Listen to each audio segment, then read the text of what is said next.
आज मैं आप लोगों को बता रहा हूँ गया में पितरों को पिंड दान क्यों करते हैं। आइए जानते हैं इसके बारे में। धार्मिक मान्यताओं के अनुसार गया पितरों की आत्म शांति के लिए पवित्र तीर्थस्थल है। यह स्थान बिहार में स्थित है।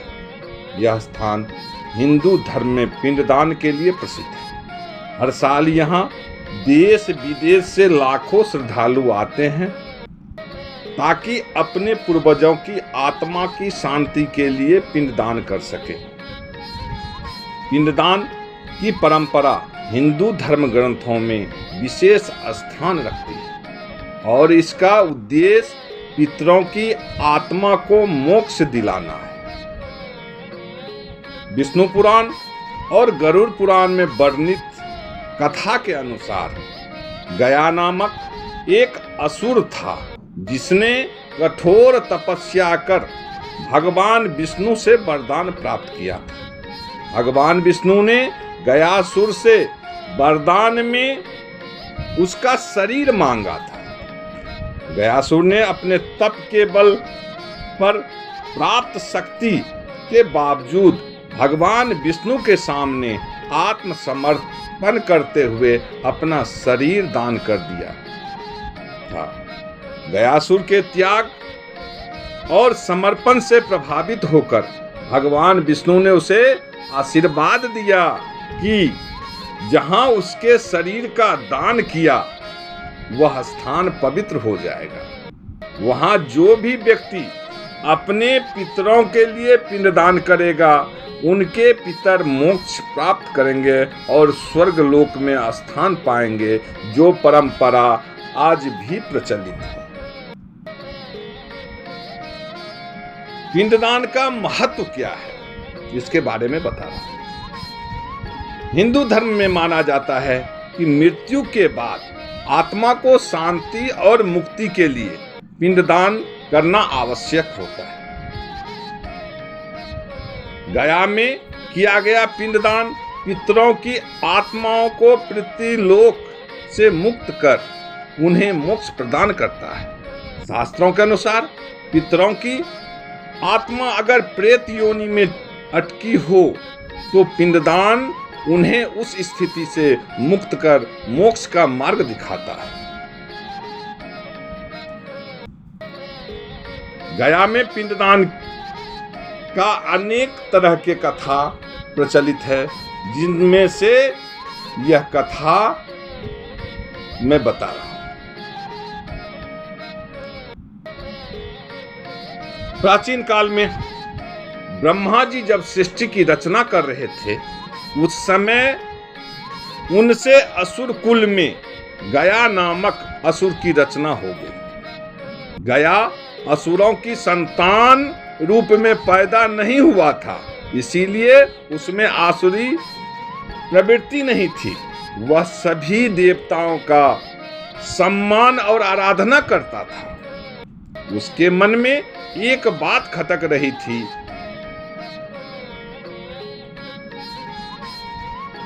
कि भले ही मेरा स्वभाव संत प्रवृत्ति का है, लेकिन असुर कुल में पैदा होने के कारण उसे कभी सम्मान नहीं मिल पाएगा। इसीलिए क्यों ना अच्छे कर्मों से इतना पुण्य अर्जित किया जाए कि उसे स्वर्ग प्राप्ति हो सके। गयासुर ने यह मन में सोचकर कठोर तप करके भगवान विष्णु को प्रसन्न किया। भगवान ने गयासुर को वरदान मांगने को कहा तो गयासुर ने मांगा, भगवान आप मेरे शरीर में वास करें, जो मुझे देखे तो उसके सारे पाप नष्ट हो जाए। जब जीव पुण्यात्मा हो जाए और उसे स्वर्ग में भी स्थान मिल सके।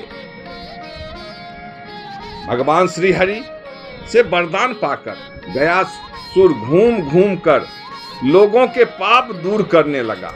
जो भी उसे देख लेता उसके सभी पाप नष्ट हो जाते और स्वर्ग का अधिकारी बन जाता। गयासुर के इस कर्म से यमराज की व्यवस्था गड़बड़ा गई। कोई भी घोर पापी गयासुर के दर्शन कर लेता तो उसके सभी पाप नष्ट हो जाते थे। यमराज उसके कर्मों के अनुसार उसे नरक भेजने की तैयारी करते तो वह गयासुर के दर्शन के प्रभाव से स्वर्ग मांगने लगता था। धर्मराज वो कर्मों का हिसाब रखने में संकट उत्पन्न हो गया था। यमराज ने ब्रह्मा जी से कहा कि अगर गयासुर को अभी ना रोका गया तो आपका वह विधान समाप्त हो जाएगा जिसमें आपने सभी को उनके कर्मों के अनुसार फल भोगने की व्यवस्था की है। पापी भी गयासुर के प्रभाव से स्वर्ग भोगने लगते हैं। ब्रह्मा जी ने उसी समय उपाय निकाला। उन्होंने गयासुर से कहा कि तुम्हारा शरीर सबसे अधिक पवित्र है, इसीलिए मैं तुम्हारी पीठ पर बैठकर सभी देवताओं के साथ यज्ञ करूंगा। ब्रह्मा जी उसकी पीठ पे यज्ञ होगा, यह सुनकर गयासुर सहस्त्र तैयार हो गए। ब्रह्मा जी सभी देवताओं के साथ एक पत्थर से गयासुर को दबाकर बैठ गए। इतने भार के बावजूद भी वह अचल नहीं हुआ और वह घूमने फिरने में फिर भी समर्थ था। देवताओं को चिंता हुई।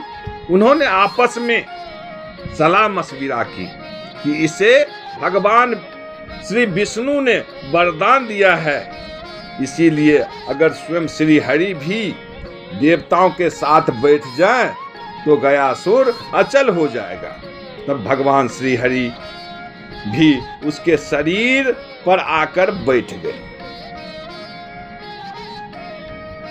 भगवान श्री विष्णु जी को भी सभी देवताओं के साथ अपने शरीर पर बैठा देखकर गयासुर ने कहा, आप सब देवता और मेरे आराध्य श्री हरि की मर्यादा के लिए अब मैं अचल हो रहा हूँ।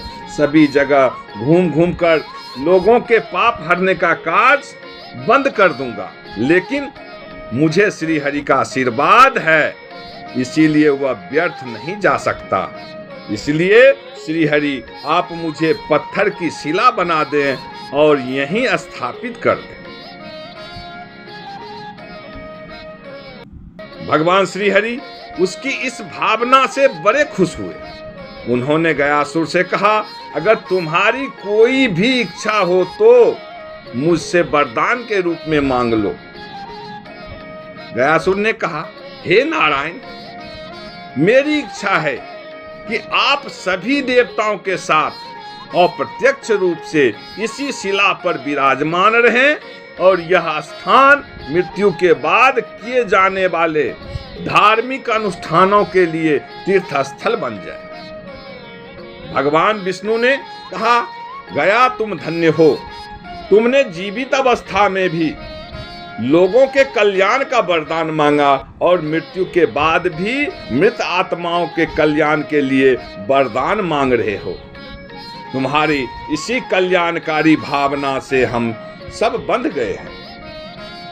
तब भगवान श्री हरि ने आशीर्वाद दिया कि जहां गया स्थापित हुआ वहां पितरों के श्राद्ध तर्पण आदि करने से मृत आत्माओं को पीड़ा से मुक्ति मिलेगी और इस क्षेत्र का नाम गयासुर के अर्ध भाग गया नाम से तीर्थ रूप में विख्यात होगा।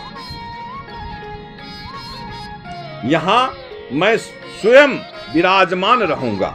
गया तीर्थ से समस्त मानव जाति का कल्याण होगा और साथ ही वहां भगवान श्री विष्णु जी ने अपने पैर का निशान स्थापित किया जो आज भी वहां के मंदिर में स्थित है।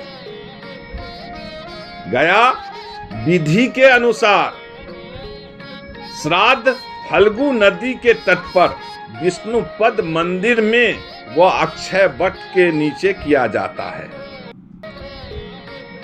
वह स्थान बिहार के गया में हुआ जहां श्राद्ध आदि करने से पितरों का कल्याण होता है।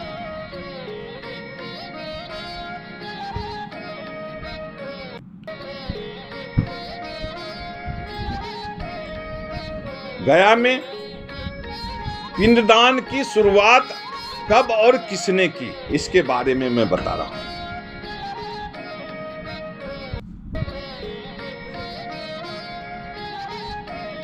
गया में पिंडदान के बारे में विभिन्न विद्वान विभिन्न धर्म ग्रंथों में विभिन्न तरीके से बताया गया है। उसी में से यह तरीका मैं आपको बता रहा हूं। गया में पिंडदान उतना ही कठिन है जितना कि भारतीय धर्म संस्कृति के उद्भव की कोई तिथि निश्चित करना। गया के स्थानीय पंडितों के अनुसार सर्वप्रथम सतयुग में ब्रह्मा जी ने पिंडदान किया था। महाभारत के वन पर्व में भीष्म पितामह और पांडवों की गया यात्रा का उल्लेख मिलता है। भगवान मर्यादा पुरुषोत्तम श्री राम ने महाराजा दशरथ का पिंडदान गया में किया था। गया के पंडितों के पास जो साक्ष्य है उनसे स्पष्ट है कि मौर्य और गुप्त राजाओं से लेकर कुमारिल भट्ट, चाणक्य, रामकृष्ण परमहंस और चैतन्य महाप्रभु जैसे महापुरुषों का भी गया में ही पिंडदान करने का प्रमाण मिलता है। गया में फल्गु नदी प्रायः सूखी रहती है। इसके संदर्भ में भी एक कथा प्रचलित है जो इस प्रकार है। मर्यादा पुरुषोत्तम भगवान श्री राम अपनी पत्नी जनक नंदनी सीता के साथ पिता दशरथ का श्राद्ध करने गया धाम पहुंचे। श्री राम श्राद्ध कर्म के लिए आवश्यक सामग्री लाने के लिए चले गए। तब तक राजा दशरथ की आत्मा ने पिंड की मांग कर दी थी। फल्गु नदी तट पर अकेली बैठी जनक नंदनी सीता जी अत्यंत असमंजस में पड़ गई। माता सीता जी ने वहां उपस्थित फल्गु नदी, गाय, बट वृक्ष और केतकी के फूल को साक्षी मानकर पिंडदान कर दिया। जब भगवान श्री राम जी आए तो उन्हें पूरी कहानी सुनाई, परंतु मर्यादा पुरुषोत्तम भगवान श्री राम को विश्वास नहीं हुआ। तब जिन्हें साक्षी मानकर पिंडदान किया था उन सबको सामने लाया गया। उनमें से पंडा, फल्गु नदी, गाय और केतकी फूल ने झूठ बोल दिया, परंतु अक्षयवट ने सत्यवादिता का परिचय देते हुए माता की लाज रखी। उन सब के झूठ से क्रोधित होकर माता सीता जी ने फल्गु नदी को श्राप दिया कि तुम सदा सूखी रहोगी, जबकि गाय को मैला खाने का श्राप दिया। केतकी के फूल को पितृपूजन में निषेध का श्राप दिया और वट वृक्ष को प्रसन्न होकर जनक नंदनी सीता जी ने उसे सदा दूसरों को छाया प्रदान करने व लंबी आयु का वरदान दिया। तभी से फल्गु नदी हमेशा सूखी रहती, जबकि वट वृक्ष अभी भी तीर्थयात्रियों को छाया प्रदान करता है। आज भी फल्गु तट पर स्थित सीता कुंड में बालू का पिंडदान करने की परंपरा है।